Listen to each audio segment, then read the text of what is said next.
নমস্কার বন্ধুরা, সকলকে জানাই বাংলা রিঅ্যাকশনে অনেক অনেক স্বাগত। আজকে আমরা এআই ভিডিও বানাতে চলেছি। এআইকে আমরা কয়েকটি প্রশ্ন করব। কি নিয়ে প্রশ্ন করব? ইহুদি জাতির ব্যক্তিদের উৎপত্তি কোথা থেকে হয়েছে? আচ্ছা, ইহুদি জাতি, এই যে জিনিসটা ইহুদি, এই শব্দটা তুমি কোথা থেকে জেনেছিলে প্রথম? ইতিহাস বই থেকে আমরা জেনেছিলাম। তাহলে আজকে আমরা আরও অনেক কিছু জানতে পারবো এআই এর কাছ থেকে। তাহলে বন্ধুরা, আর দেরি না করে চটপট চলুন এআইকে আমরা জিজ্ঞাসা করব, এআই এর কাছ থেকে জানবো আমাদের ভিডিওগুলি আপনাদের কেমন লাগছে। অবশ্যই কিন্তু কমেন্টে জানাবেন, আর ভিডিওটি ভালো লাগলে লাইক সাবস্ক্রাইব করে পাশে থাকবেন কিন্তু। তাহলে আর দেরি না করে চলুন শুরু করা যাক। তাহলে প্রশ্ন করো, তুমি করো। স্কুলে তো তোমাকেই প্রশ্ন করে স্যার ম্যাডামরা, এখানে তুমি এআই কে প্রশ্ন করবে। ঠিক আছে, শুরু করা যাক। হ্যালো এআই, তুমি কেমন আছো?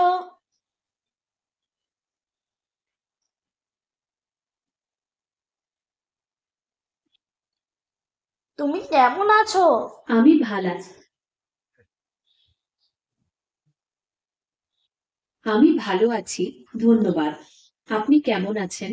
আপনার দিনকাল কেমন কাটছে? আমি ভালো আছি, আমার দিনকাল ভালোই কাটছে। আজকে আমি, আমার মা এবং সকল বন্ধুগণ তোমার কাছে কিছু প্রশ্ন জিজ্ঞেস করব। তুমি কি তার উত্তর দিতে প্রস্তুত আছো? অবশ্যই জিজ্ঞাসা করুন, আমি উত্তর দিতে প্রস্তুত। ইহুদি জাতির উৎপত্তি কোথা থেকে?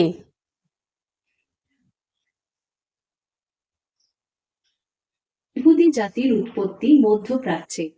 এটি বিশ্বের প্রাচীনতম ধর্মীয় ঐতিহ্যগুলির মধ্যে একটি। ইহুদি কোন সময় থেকে ইতিহাসে গুরুত্বপূর্ণ হয়ে ওঠে? ইহুদিরা খ্রিস্টপূর্ব দ্বিতীয় সহস্রাব্দ থেকে ইতিহাসে গুরুত্বপূর্ণ হয়ে ওঠে। এই সময় তাদের ধর্মীয় ও সাংস্কৃতিক পরিচয় দৃঢ় হতে শুরু করে। ও, ইহুদিদের প্রাচীন ধর্মগ্রন্থগুলি কি কি এবং তার নামগুলি কি কি বললে ভালো হয়?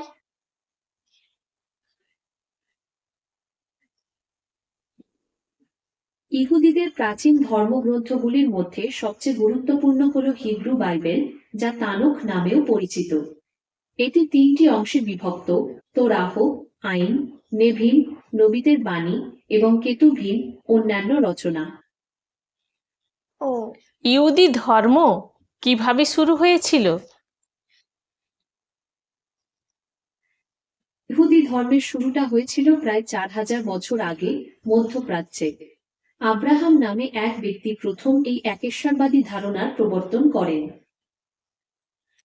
ইহুদি জাতির প্রধান আচার ও উৎসব কি, আর ভাষা সংস্কৃতির বিশেষত্ব কি রয়েছে?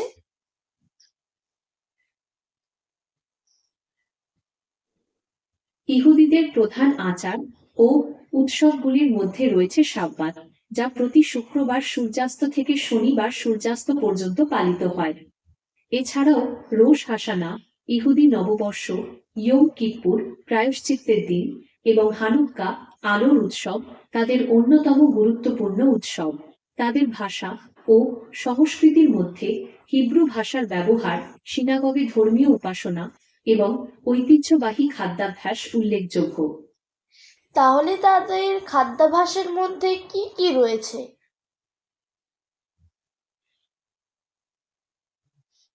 ইহুদিদের খাদ্যাভ্যাসের প্রধান বৈশিষ্ট্য হল কোশে বা বিশুদ্ধ খাদ্যবিধি মেনে চলা। এই বিধিতে শুক্রের মাংস এবং কিছু সামুদ্রিক খাবার খাওয়া নিষিদ্ধ।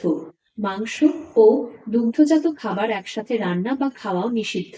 তাদের ঐতিহ্যবাহী খাবারের মধ্যে গেফিল্ডে ফিশ, চিকেন স্যুপ এবং ম্যাটজো বল স্যুপ উল্লেখযোগ্য।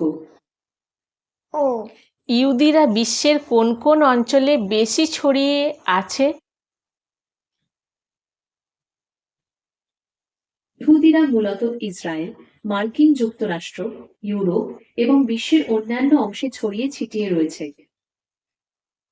ও, ইহুদিদের অবদান বিজ্ঞানে ও রাজনীতি অর্থনীতিতে কি কি রয়েছে? ইহুদিদের অবদান বিজ্ঞান, রাজনীতি এবং অর্থনীতিতে উল্লেখযোগ্য।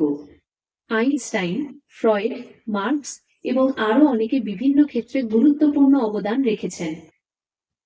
ও, ইহুদিদের পরিচয় আজকের বিশ্বে কেমন? আজকের বিশ্বে ইহুদিরা তাদের ধর্মীয় ও সাংস্কৃতিক ঐতিহ্য বজায় রেখে বিভিন্ন দেশে বসবাস করে। তারা নানা ক্ষেত্রে গুরুত্বপূর্ণ অবদান রাখছে এবং নিজেদের পরিচয় ও ঐতিহ্য নিয়ে গর্বিত। ইতিহাসে ইহুদি জাতি কোন কোন বড় ঘটনার সাথে যুক্ত রয়েছে? ইহুদি জাতির ইতিহাসে বেশ কিছু বড় ঘটনা রয়েছে, যেমন প্রাচীন মিশরে তাদের দাসত্ব, মুসা নবীর নেতৃত্বে মিশর থেকে প্রস্থান, ইসরায়েল রাজ্য প্রতিষ্ঠা, ব্যাবিলনীয় নির্বাসন এবং দ্বিতীয় বিশ্বযুদ্ধের সময় হলোকাস্ট। তাহলে আমরা ইহুদি জাতি সম্পর্কে অনেক কিছু তথ্য জানতে পারলাম। তাহলে বাইবেল আব্রাহাম ইহুদি জাতির ইতিহাস কিভাবে গুরুত্বপূর্ণ? বাইবেলে আব্রাহামের গল্প ইহুদি জাতির জন্য খুবই গুরুত্বপূর্ণ। বাইবেল অনুসারে আব্রাহামই প্রথম ব্যক্তি যিনি এক ঈশ্বরের ধারণা প্রচার করেছিলেন এবং ঈশ্বরের সঙ্গে একটি বিশেষ চুক্তি স্থাপন করেছিলেন। এই চুক্তির মাধ্যমে ইহুদিরা ঈশ্বরের নির্বাচিত জাতি হিসেবে পরিচিত হয়। বাইবেলে আব্রাহামের বংশধরদের ইসরায়েল নামে একটি দেশ দেওয়ার প্রতিশ্রুতিও রয়েছে। তাই আব্রাহামের গল্প ইহুদিদের পরিচয়, ইতিহাস এবং বিশ্বাসের মূল ভিত্তি। তাহলে সেই গল্পটি কি তুমি আমাদেরকে ছোট করে শোনাতে পারবে? অবশ্যই। আব্রাহাম ছিলেন একজন ধার্মিক ব্যক্তি যিনি ঈশ্বরের ডাকে সাড়া দিয়েছিলেন। ঈশ্বর তাকে তার নিজের দেশ ছেড়ে অন্য দেশে যেতে বলেন এবং এই প্রতিশ্রুতি দেন যে তার বংশধররা এক মহান জাতিতে পরিণত হবে। আব্রাহাম ঈশ্বরের কথা মতো কাজ করেন এবং তার বিশ্বাস ও আনুগত্যের জন্য পুরস্কৃত হন। এই গল্পটি ইহুদিদের কাছে তাদের বিশেষ পরিচয় এবং ঈশ্বরের সঙ্গে তাদের সম্পর্কের প্রতীক। ইহুদি জাতির প্রতীক কি? ইহুদি জাতির প্রতীক হল 6 কোণা বিশিষ্ট তারকা, যা ডেভিড তারকা নামে পরিচিত। এই প্রতীকটি ইহুদি সংস্কৃতি এবং পরিচয়ের একটি গুরুত্বপূর্ণ অংশ। যাক, আজকে ইহুদি জাতি সম্পর্কে আমরা অনেক কিছু জানতে পারলাম। হ্যাঁ, আমাদের এই ভিডিওটি আপনাদের কেমন লাগলো অবশ্যই কিন্তু কমেন্টে জানাতে ভুলবেন না। তাহলে আজ এই পর্যন্ত, দেখা হবে নতুন ভিডিও নতুন রিয়াকশনের সাথে। ততক্ষণ অবধি আপনারা সবাই ভালো থাকবেন, সুস্থ থাকবেন, সাবধানে থাকবেন। আবার দেখা হচ্ছে আপনাদের সঙ্গে পরের ভিডিওতে। Tata, bye bye.